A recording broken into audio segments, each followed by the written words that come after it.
Imaginez une jeune fille de 17 ans nommée Sophie, dont la vie était un conte de fées moderne, jalonné de succès éclatants. Sophie n'était pas seulement une élève brillante, elle était l'incarnation même de l'excellence. Première de sa promotion, victorieuse dans tous les concours interscolaires. Elle portait fièrement les espoirs de sa famille et de ses enseignants. Pour eux, Sophie était une étoile montante, une promesse d'avenir radieux. Ce matin-là, une excitation fébrile envahissait son cœur. Le soleil perçait les rideaux de sa chambre, inondant l'espace d'une lumière dorée, comme un présage de la journée inoubliable qui l'attendait. Sophie se leva avec une énergie nouvelle, s'habilla en hâte et descendit les escaliers pour retrouver son père. L'attente des résultats du baccalauréat planait dans l'air. Une tension palpable suspendait leur conversation. Ils échangèrent des sourires nerveux et des mots pleins d'espoir, chacun essayant de masquer son impatience. Sophie était à un tournant de sa vie, un instant où tout basculerait, et elle le sentait dans chaque fibre de son être. Le son de la sonnette retentit, brisant le silence pesant qui régnait dans la salle à manger. Sophie, curieuse, se leva pour aller ouvrir la porte. Elle découvrit son ami Maxime, le souffle court et les yeux brillants d'excitation. Avant qu'elle ne puisse dire un mot, Maxime s'exclama. « Sophie, tu ne devineras jamais. Viens voir ça. » Intriguée et légèrement inquiète, Sophie suivit Maxime à l'extérieur où quelques autres amis l'attendaient, tenant une grande feuille de papier. Ils éclatèrent de rire et de joie en la voyant approcher. « Regarde ça !» dit l'un d'eux en brandissant la feuille devant elle. Sophie prit une profonde inspiration et lut les mots écrits en gros caractères. « Félicitations, Sophie. Bac avec mention. » Ses yeux s'emplirent de larmes de joie et de soulagement, et elle sentit une vague de bonheur l'envahir. Son cœur sembla bondir hors de sa poitrine. Le rêve de toute une vie venait de se réaliser, et elle était entourée de ses amis pour célébrer ce moment inoubliable. Maxime, voyant son émotion, la prit dans ses bras et la fit tourner en riant. « Major de la promotion, tu l'as fait, Sophie. Tu es incroyable. » Ses amis applaudirent, criant et riant, et Sophie, au milieu de cette effusion de bonheur, sentit une chaleur immense l'envahir. C'était un moment de pure félicité. Elle se retourna vers la maison et vit son père, debout sur le seuil, un sourire immense sur le visage et des larmes de fierté dans les yeux. Il s'approcha, l'enlaça et lui murmura à l'oreille « Tu as réussi, ma chérie. Ta mère serait tellement fière de toi. » Ce jour, censé être le plus beau de sa vie, allait pourtant se transformer en cauchemar. Lorsque ses camarades de classe vinrent la chercher pour fêter cette journée spéciale, Sophie reçut la bénédiction de son père. Il posa une main bienveillante sur son épaule, son sourire rempli d'une fierté incommensurable. « Amuse-toi bien, ma fille, tu l'as bien mérité, » dit-il avant de la laisser partir. Pour la première fois, Sophie se retrouvait dans une discothèque, un monde nouveau et fascinant. Dès qu'elle pénétra dans l'établissement, elle fut éblouie par les lumières étincelantes qui dansaient en harmonie avec la musique enivrante. L'ambiance électrisante la transportait dans un univers qu'elle n'avait encore jamais exploré. Les basses résonnaient dans sa poitrine, tandis que les éclats de rire et les voix animées créaient une atmosphère de fête irrésistible. Chaque instant était un enchantement, un rêve éveillé, et Sophie se laissait emporter par cette vague de sensations inédites, savourant chaque seconde de cette découverte enivrante. Ses amis la prirent par la main, l'entraînant sur la piste de danse. Sophie se laissa emporter par le rythme, ses mouvements guidés par la musique. Pour la première fois, elle se sentait vraiment libre, déconnectée des attentes et des pressions habituelles. Cependant, lorsqu'on lui tendit un verre, elle hésita. Elle voulait rester lucide et garder le contrôle. Mais sous les encouragements insistants de ses camarades, elle finit par céder. « Allez, Sophie, juste un verre pour fêter ça. » Les premiers verres la rendirent joyeuse et légère. Mais rapidement, quelque chose d'étrange se produisit. Son corps devint lourd, ses pensées confuses, et sa vision était devenue floue. Les gestes simples semblaient soudain peser des tonnes. Elle sentit une angoisse sourde monter en elle, une peur qu'elle n'arrivait pas à identifier. C'est alors qu'elle entendit des rires moqueurs et cruels. Regardez la fille intelligente de la promo, une alcoolique et une droguée. Le cœur de Sophie se brisa en 1000 morceaux en écoutant ces paroles.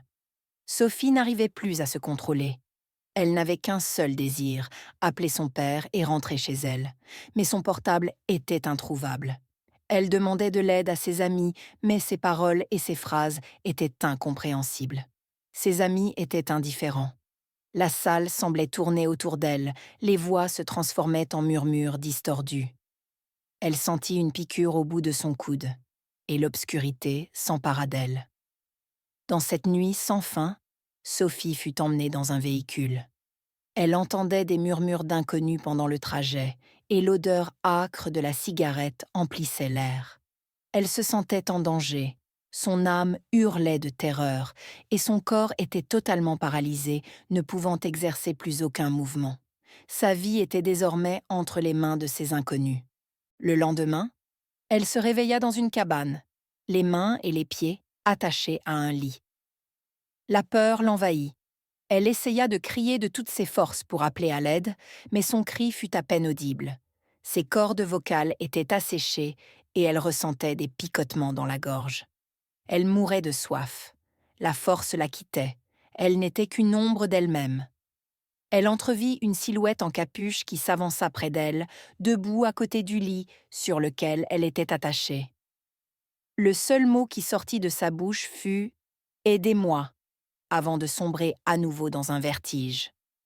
Une semaine après sa disparition, son père avait mobilisé autant de personnes que possible, la famille, les collègues, les amis, les voisins pour les recherches. Il y avait tant de versions autour de sa disparition, mais aucune piste concrète pour la retrouver. Plus les jours passaient, plus l'espoir de la retrouver en vie se dissipait. Malgré tout ce qui se disait sur Sophie, son père restait convaincu que sa fille ne serait jamais partie sans lui dire au revoir. Il s'était passé des jours et des nuits. Sophie voyait la lune et les rayons du soleil à travers la fenêtre, mais la notion du temps demeurait un véritable mystère. Combien de temps était-elle retenue dans cet endroit? Une substance qu'on lui administrait la plongeait dans un sommeil sans fin, la dépossédant de son corps, jusqu'au jour où sa lucidité commença à la faire émerger de cet éternel sommeil. Elle vit l'homme en capuche se tenir face à elle sans bouger. Il s'avança et prit un linge qu'il mouilla, puis il essuya son corps. Il la nettoyait comme un enfant et la nourrissait à la cuillère. Derrière cette apparence de gros dur se cachait un homme malgré tout. Pendant qu'il la nourrissait, des larmes coulaient sur le visage de Sophie. L'homme prit soin d'essuyer les larmes qui perlaient sur ses yeux. Sophie vit les regards de l'homme se remplir de larmes et de compassion, mais il évita son regard en se levant d'un geste rapide. Il revint vers elle et lui dit pour la première fois : « Je suis sincèrement désolé de tout ce que vous subissez. » « Pourquoi me retenez-vous ici ? Qu'ai-je fait pour mériter cela ? Je vous en supplie, laissez-moi partir. » La voix à peine audible. « Celui qui te retient ici tient ma famille en otage. Je suis obligé de te surveiller et de veiller sur ta santé pour sauver ma vie ainsi que celle de ma famille. » L'homme en capuche tendit un test de grossesse à Sophie. « Ma mission est accomplie. Il voulait que tu portes son enfant. Il tenait à ce que sa semence bourgeonne en toi. Si tu es aussi studieuse et pieuse que tu le prétends, tu garderas cet enfant. C'est ce que dit celui qui t'a fait ça. » Elle écarquilla les yeux de frayeur. « Je porte son enfant ? Vous mentez, répliqua-t-elle en gémissant. Au fond de vous, vous savez que c'est la vérité. Cela prendra du temps, mais d'ici quelques semaines, vous sentirez votre enfant bouger dans votre ventre, et d'ici quelques mois, vous l'expulserez de votre corps. Pendant ce temps, je resterai coincé ici avec vous, dans ce trou perdu du monde. » Grognant le bourreau, l'air énervé. C'est un jeune homme dont je ne connais ni le nom ni le visage. Je parie qu'il te connaît bien. Il passe des heures à te regarder quand tu dors, inconsciente, avant de me demander de vous laisser seule. Il tenait à ce que tu ne l'oublies jamais, même après le lycée. Il possède des images ainsi que des vidéos compromettantes sur toi. Si tu tiens à ta réputation, tu devrais suivre ses instructions et les exécuter à la lettre. Ne pas l'oublier, en m'obligeant à subir ces épreuves? Dites-moi depuis combien de temps suis-je ici? En portant son enfant, tu te rappelleras à jamais de lui. Il expira puis rajouta, c'est depuis presque 10 semaines que nous sommes coincés ici. La révélation frappa Sophie comme un coup de poing, et une vague de désespoir l'envahit. La perspective de porter l'enfant de son agresseur était insupportable. Mais, à cet instant précis, elle comprit que sa survie nécessiterait une force et une résilience qu'elle ne se savait pas capable de posséder. Elle rassembla ses idées, réfléchissant désormais à un plan pour s'échapper de ce trou à rats. Qui, parmi ses amis, aurait un esprit aussi tordu pour orchestrer un plan aussi diabolique? Elle passait en revue chacun d'eux, se demandant qui pourrait se cacher derrière une telle machination. La mission de son bourreau était de la garder en vie. L'homme en capuche semblait avoir des connaissances médicales. Il lui faisait sa toilette, la nourrissait, veillait sur sa santé et sur la survie de l'enfant qui grandissait dans ses entrailles. Elle devait mettre un plan en œuvre. Pour survivre, il fallait mourir à petit feu, elle et, par ricochet, l'enfant qu'elle portait. Elle décida de se priver d'eau et de nourriture. Pendant ce temps, son père ne savait plus à quel saint se vouer. Il avait perdu du poids, et ses cernes tombaient sous le poids des insomnies cumulées, des jeûnes et des prières incessantes. Il parlait tout seul et priait à haute voix dans la rue, avec la photo de sa fille à la main. Il était devenu l'ombre de lui-même, hanté par la disparition de Sophie. Au bout du 4e jour de privation d'eau et de nourriture, Sophie vomissait sans arrêt, déshydratée et au bord de l'épuisement. Son bourreau ramena un plateau en métal sur lequel étaient apposés des sirops, des liquides qu'il avait expressément commandés pour la réanimer, ainsi que des seringues. Il la détacha pour essuyer tout le vomi qui recouvrait son corps. C'est à ce moment qu'elle saisit une seringue posée sur le plateau en métal et l'enfonça dans son œil droit. L'homme poussa un cri de douleur. Elle se saisit du plateau en métal et frappa sa tête de toutes ses forces. L'homme perdit connaissance. Elle détacha ses jambes, but un verre d'eau sucrée pour reprendre des forces, saisit un sac avec de l'eau, du sucre et tout ce qu'elle pouvait emporter, puis partit sans se retourner. La nuit tombée, Sophie marcha seule pendant des heures, sans repère. La fatigue la gagnait à chaque pas, le vertige la faisait vaciller. Ses forces l'abandonnaient, mais l'espoir tenace de s'extirper des mains de ses agresseurs l'empêchait de s'effondrer. Enfin, elle aperçut au loin les lumières des véhicules avec un dernier sursaut de volonté. Les suivit pour rejoindre la civilisation. Elle déboucha sur une route asphaltée et s'agenouilla, levant les mains en supplication. Par miracle, un couple s'arrêta et la conduisit à l'hôpital. Lorsqu'elle ouvrit les yeux dans ce lit d'hôpital, elle se demanda où elle était et comment elle était arrivée là. La tête lourde et le cœur brisé, Sophie observa la pièce autour d'elle, puis s'est rendormie à nouveau le cœur apaisé. Une infirmière entra, portant un air de compassion et de douceur. Elle remarqua immédiatement les traits angéliques de Sophie. Endormie, elle ressemblait à une poupée de porcelaine, fragilisée par les épreuves qu'elle venait de traverser. Les cheveux de Sophie étaient éparpillés sur l'oreiller, ses cils tremblaient, et son teint blafard témoignait de l'horreur qu'elle avait subie. Les médias avaient en parlé d'une fugue, d'autres d'une disparition mystérieuse ou encore d'un enlèvement. Mais lorsque l'infirmière vit cette fille, qui faisait la une des journaux depuis des semaines, elle fut frappée par sa fragilité. Quand Sophie se réveilla à nouveau, ses yeux étaient remplis de confusion et de douleur. « Où suis-je? Que s'est-il passé ?» murmura-t-elle, la voix faible. L'infirmière prit une profonde inspiration avant de répondre. « Vous êtes à l'hôpital, Sophie. Un couple vous a trouvé sur la route et vous a conduite ici. » Toujours sous le choc, Sophie posa la question qui la hantait le plus. « Et mon père? Est-il au courant de ce qui m'est arrivé ?» Ils m'ont trahi, mes propres amis. Je n'aurais jamais imaginé qu'ils seraient capables de me faire subir toutes ces atrocités. L'infirmière hésita un instant, pesant ses mots avec soin. Vos amis ont dit à votre père que vous étiez parti avec un homme. Ils ont insisté sur le fait que vous l'aviez suivi volontairement, Sophie. Les larmes commencèrent à couler sur les joues de Sophie.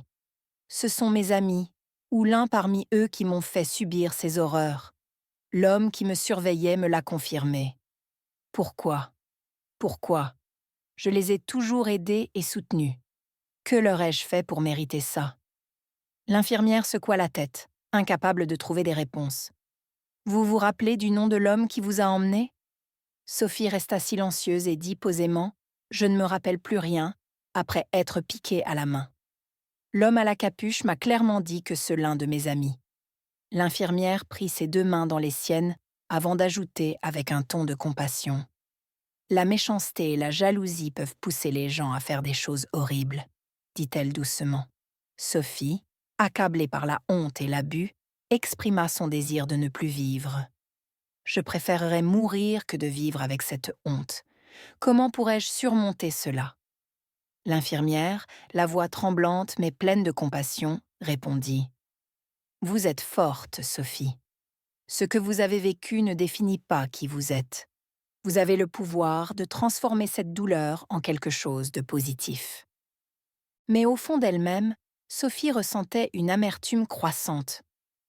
Le seul moyen pour moi d'accepter cette ignominie, c'est de voir ces vies subir la même chose, murmura-t-elle, les yeux fixés sur un point invisible.